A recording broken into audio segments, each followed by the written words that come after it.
complement protein are often designated by an uppercase letter C and inactive until they are split into products. The classical pathway is considered to be part of specific immune response because it relies on antibodies to initiate it. C1 becomes activated when it binds to the ends of antibody. Once C1 is activated, it activates two other complement proteins which are C2 and C4, but cutting them in half.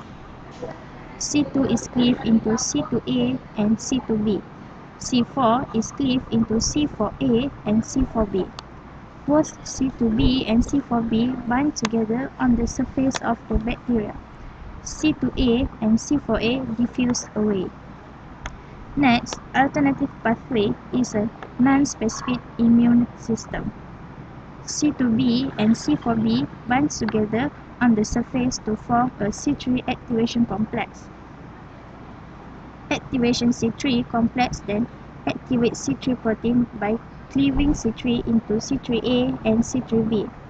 C3B is an opsonin. Opsonin are a molecule that binds both to bacteria and phagocytes.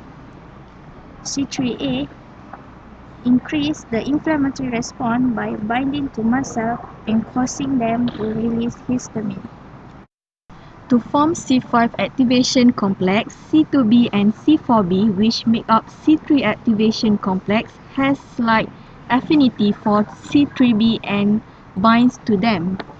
C5 activation complex, which made up of C2B, C4B, C3B, activates C5 proteins by cleaving into C5A and C5B.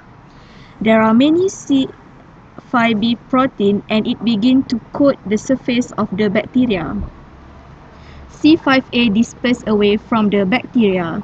C5A is then bind to mast cell and increase inflammation. Membrane attack complex is built when C5b on the surface of bacteria binds to C6.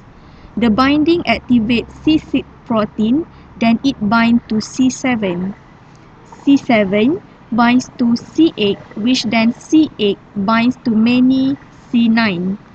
Then, together these proteins form a circular complex called membrane attack complex, or known as MAC.